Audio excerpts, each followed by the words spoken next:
አይ ለለመጸጥም ቀጠረገኝ አሃየላ ለላይ ስባየ አሃየላ ለላይ ስባየ አሃየላ ለላይ ስባየ አሃየላ ለላይ ስባየ አሃየላ ለላይ ስባየ አሃየላ ለላይ ስባየ ሃይ ጉማየ ለላይ ጉማየ ሃይ ጉማየ ለላይ ጉማየ ሃይ ጉማየ ለላይ ጉማየ خلا مندق دحر بالخنا للمسا ጥምቀት عدنا بحاده خويننا دمقنا بلينا ببهلا عدنا بتخرع ባህሊ ببهلا عدنا ኳዕ ድበዓል ልደት ድበዓል ጥምቀት ቀነብ ኳዕ በሰላም አብጽሕካት ቀድም ብለድ መጻ ሁሉ ዋና ምክንያት ጋሻ ካርሑቁ ቃረባይ ድመጽእ ባህልና ክርኢ ሃይማኖታው ፍቱፊታትና ክርኢ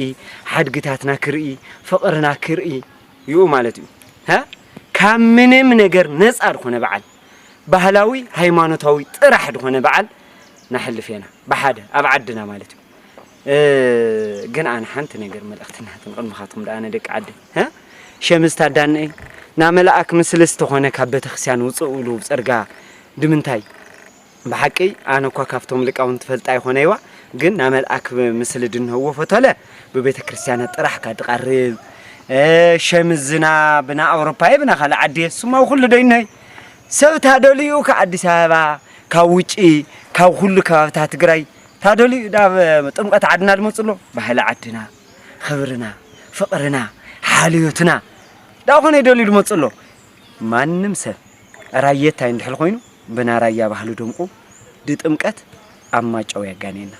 አድማኻትኩም ዳአነ በሐድሽና በታጓስ ሁራ ለበና መቅናይና በቃሽ ኻጥ ጥምቀት ወሎ ድሮ ጥምቀት ወሎ ምቻአል ወሎ አረ መቅናየና ኸስ ምን ተፍቅር ለ ሰላም ለ ታጓስ ለ ምን ተጻል ለክ ተዓረቅ እማ ማይ ጥምቀት እስክፍዕን ዛህ ያቡልና ተመቦታትና بقول شلو سيطان لقى قبلنا تخد جراي مزجايد إنه فلا بحادة تجارنا تفلت من شال تسانو أحيلا لا ليس معي أحيلا لا ليس معي أحيلا لا ليس معي بحادة خويننا دمقنا بلينا بتخورع بهلي ببهلا عدنا تمقتنا عدنا هبا اسكن هبيت